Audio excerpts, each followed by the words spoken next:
Now listen carefully and answer questions 1 to 5. Hello, Brenda. How are you doing? Fine.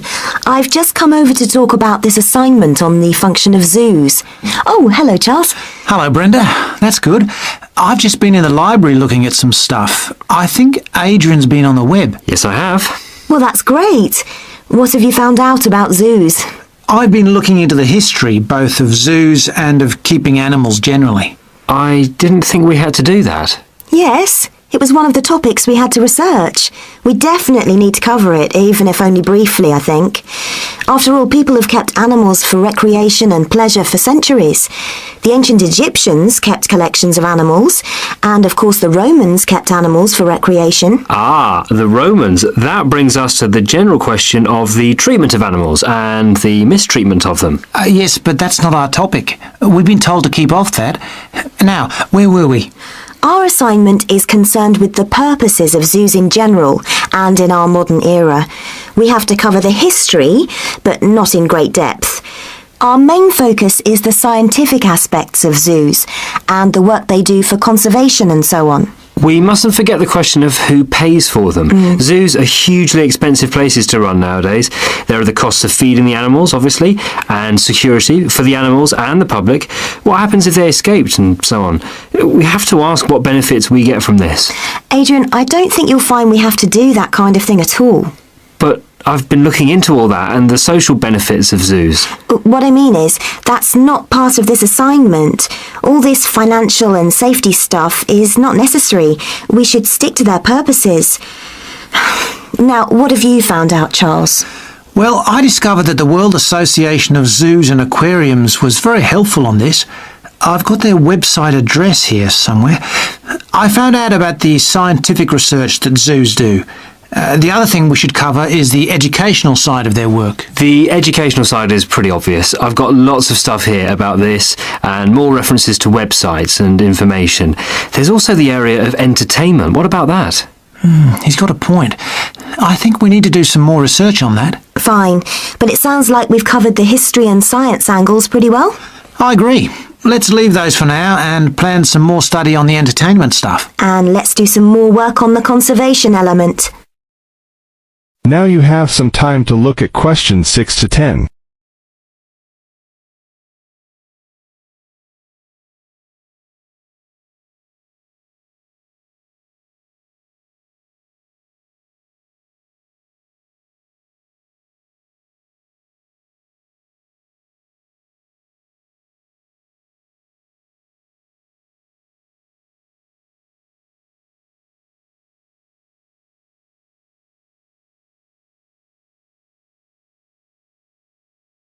Now answer questions 6 to 10.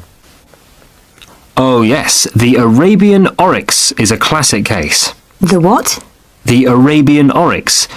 It's like a deer, but white.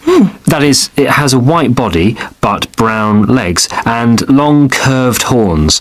It normally lives in the hot desert in the Arabian Peninsula. Anyway, in the 70s, the population declined, and in 1972, the last wild oryx was shot, and it became extinct in the wild.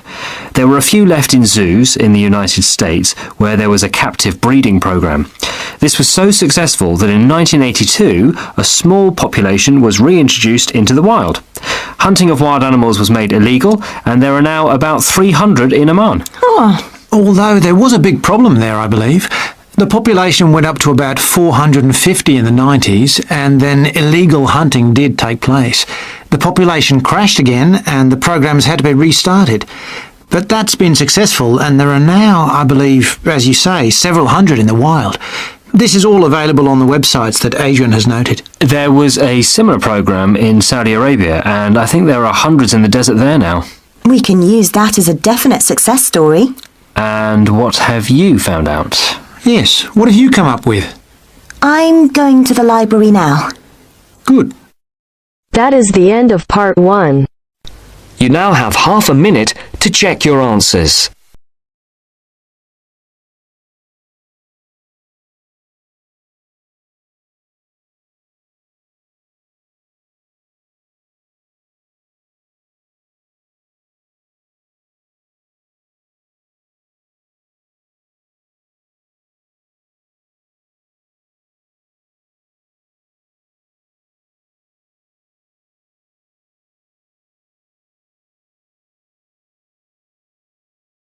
Now turn to section 2.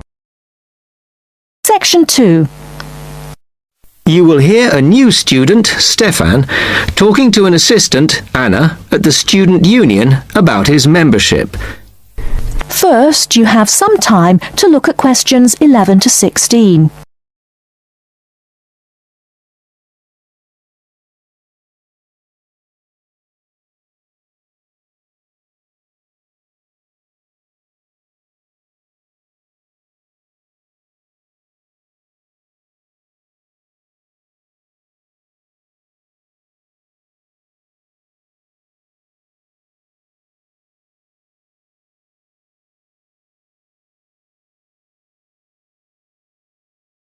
Now, listen carefully and answer questions 11 to 16. Hi, can I help you? Yeah, I hope so. This is the first time I've been down to the union. I'm a new international student and I just wondered what to do. Oh, right. Well, normally we ask international students to fill out this form and we put your details on the wall by reception. Then other students can contact you. It's a way for everybody to get to know each other. It can be a bit lonely otherwise. Oh, I see. What's your name? I'm Anna, by the way. It's Stefan Unger. OK, well, just write that there next to name and then fill in the rest. Right. What does it mean, degree program? Oh, just if you are an undergraduate or a postgraduate. Or maybe you're just here for a short course? I'm a postgraduate. Do I need to say what in? Not really. It's too much detail. But you should put your department so people who have the same interests or problems as you can get in touch. So I'm studying marine construction, so for department, do I put down the science faculty then? Just your actual department. That must be engineering, no? Oh, I see, yes. Then if you list what you like doing in your free time, not that we ever get any when we're studying, and maybe you can meet up with someone socially, or to join a club or something. Well, I like lots of things. Shall I just list them? My advice is to just put one or two, like football and films or whatever. Otherwise, you'll get so many invitations, you won't get any time to work. Okay, I think I'll just list computer games, as that's my big interest. Oh. I haven't played football for ages. I may start to play once I get settled. Now, let's see. Next thing is languages. Yes, we find many of the international students get a bit tired of speaking English all the time. Sometimes they like to speak to someone in their own language. It's up to you. That is a good idea. I presume I don't need to put English down. Oh no, I put Italian and French. I can only speak German, my mother tongue. Okay, well that's fine. Just put that. What does accommodation mean? Is that my address? We're trying to find similarities between people, and some people live in hall, some are in flats, some are in bedsits. So it helps if you say. I'm in hall, though I'd like to be in a flat, but that won't happen till the end of the first term. Put where you are now. You can always change it later. Then finally, just put your phone number. I haven't really got one. I haven't sorted out a mobile yet. Well, it's going to be difficult for people to contact you then, isn't it? Why don't you put the union one and we'll take messages for you? Okay. It's 02950 659 003. Have you got that? Yes. Okay then. Before you hear the rest of the talk, you have some time to look at questions 17 to 20.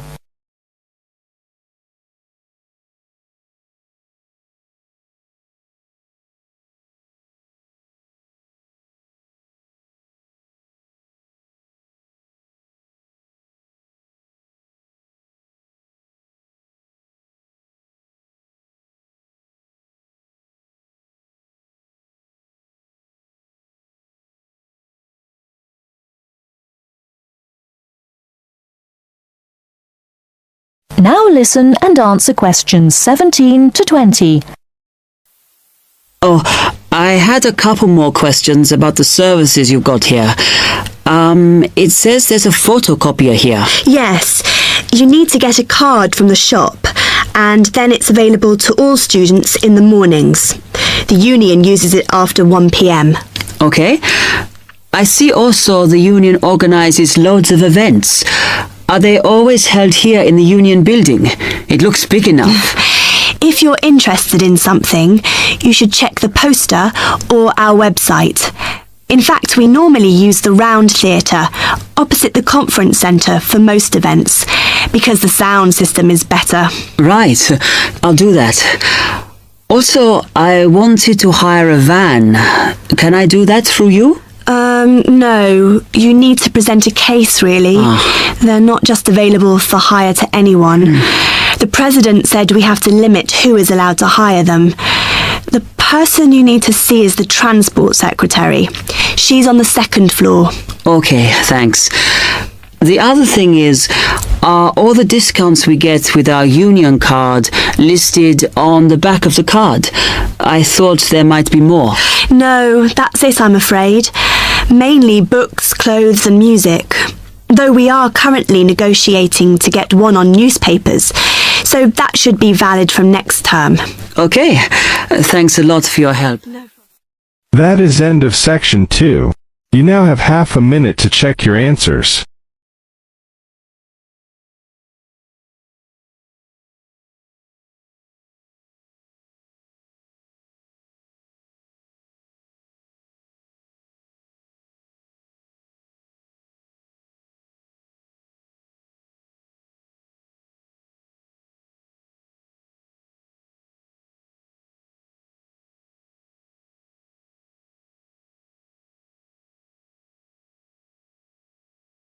Now turns to part 3. Part 3.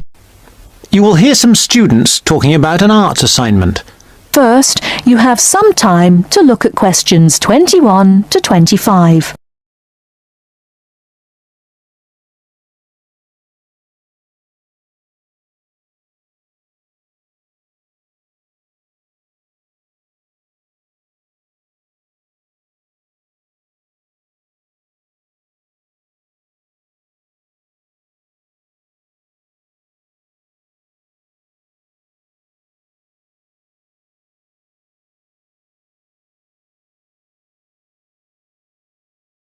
Now listen carefully and answer questions 21 to 25.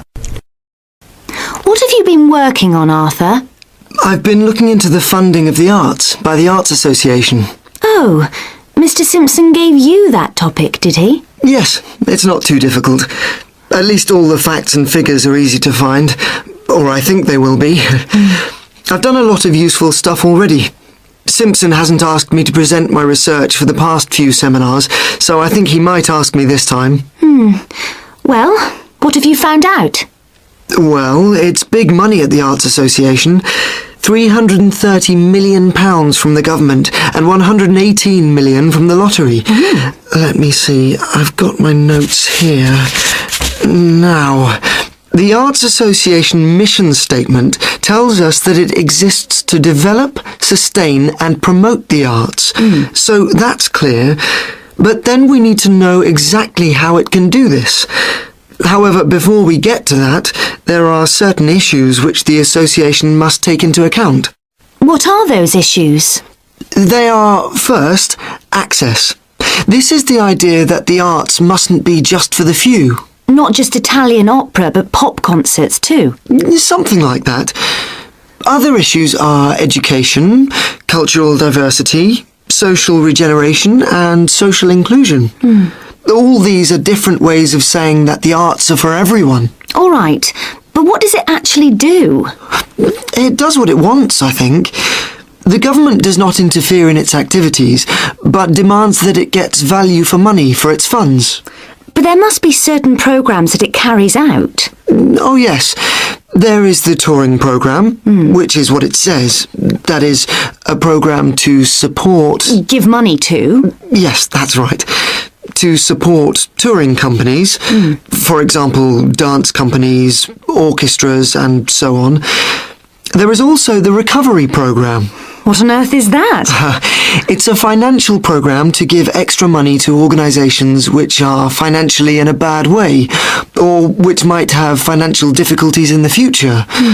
Like it says, it's for their recovery. It all seems very complicated. It is.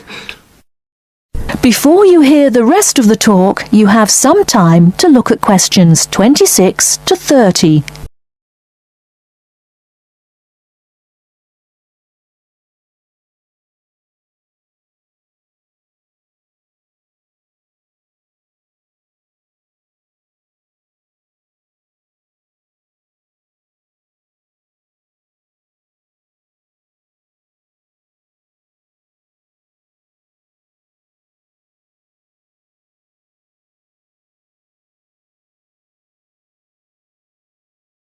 Now listen and answer questions 26 to 30. Did you get any information on the reading for the other half of our work? Yes, I did. You mean the Art and Society module? Yes. Yes. I met Simpson himself as we were waiting for a train at Norchester Station, so I managed to ask him. Any luck? Yes, I've got the notes I took here. He told me, of course, to start with Greenberg, who covers contemporary art and the up-to-the-minute movements in America.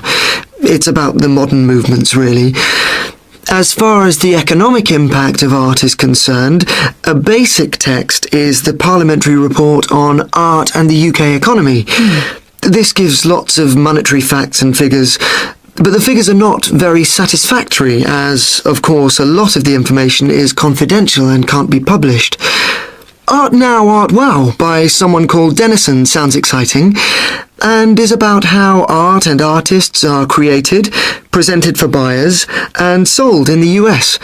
It's about the whole trade in art as a phenomenon. Like a product? Like washing powder? Yes, that's the idea of the book, anyway. And there's another one here. Oh, yes, by someone called Hampton. It's a book called American Art, which Simpson says is full of discussion on the relationship of art to the other aspects of culture, such as film, television, books, and so on. Popular culture, I suppose. Not just popular. Culture of all sorts, I imagine. Finally, for the spiritual and more abstract aspects of art, he recommends Art and the Mind of Modern Man by Frick. It's sort of about how art relates to how we think. He did have lots of other recommendations, but luckily his train arrived before he could move on to them. These seem enough to me. Yes, they're a good place to start. We will be busy. That is the end of part 3. You now have half a minute to check your answers.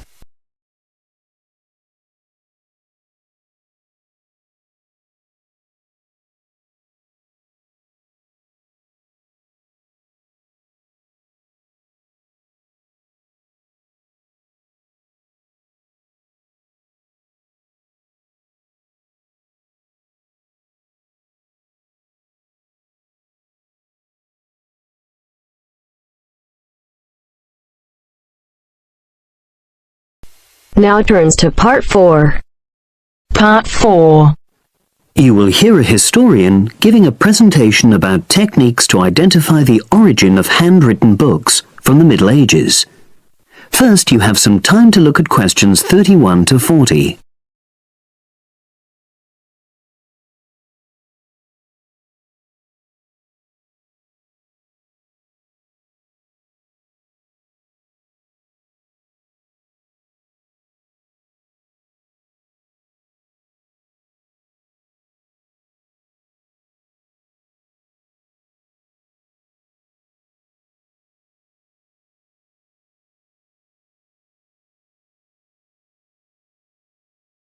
Now listen and answer questions 31 to 40. My presentation today is on how the science of genetics is being used to shed light on the origin of manuscripts, anything written by hand, produced in the medieval period, that is, the period between the 5th and 15th centuries AD. As many of you know, thousands of medieval handwritten books still exist today. Some of them have a clear provenance. That is, we know exactly where and when they were written. But the origin of many manuscripts has been a complete mystery.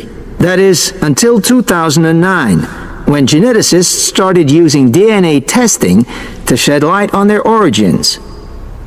But before looking at the new research, I need to explain something about the way the manuscripts were produced, particularly what they were written on. Virtually all were written on treated animal skins, and there were essentially two types. The first was parchment, which is made of sheepskin. It has the quality of being very white, but also being thin. It has a naturally greasy surface, which meant it was hard to erase writing from it. This made it much sought after for court documents in medieval times. The second type is vellum, which is calfskin. This was most often used for any very high-status documents because it provided the best writing surface, so scribes could achieve lettering of high quality. So, once the animal hides had been chosen, they had to be prepared. Where the right materials were on hand, the skins were put into large barrels or vats of lime, where they were agitated or stirred frequently. But if lime wasn't available, then the hides were buried. Both these techniques were designed to cause the hair to slough off and the skins to become gelatinous and therefore more flexible. The next stage was to put the hides on stretcher frames and pull them very tight. While on the frame, they were scraped with a moon-shaped knife in order to create a uniform thickness. For parchment, that was the end of the process. But for vellum, there was an additional stage, where it was bleached in order to achieve the desired color. So, what does all this preparation mean for the quest to identify the origins of mystery manuscripts? Well, until recently, the only way historians and other academics were able to guess at origins was either through the analysis of the handwriting style or from the dialect in which the piece was written. But these techniques have proven unreliable for a number of reasons. It was thus decided to try to look at the problem from a different angle, to start from what is known, that is, the small number of manuscripts whose origins we do already know. Because these parchments and vellum are both made from animal hides, it was possible to subject them to DNA testing and to identify the genetic markers for the date and location of production. From this was created what is known as a baseline. The next stage was to test the mystery manuscripts, finding their DNA characteristics, and then making comparisons between the known and the mystery scripts. Genetic similarities and differences enabled the scientists to gain more information about the origins of the many manuscripts we had known virtually nothing about up to that point.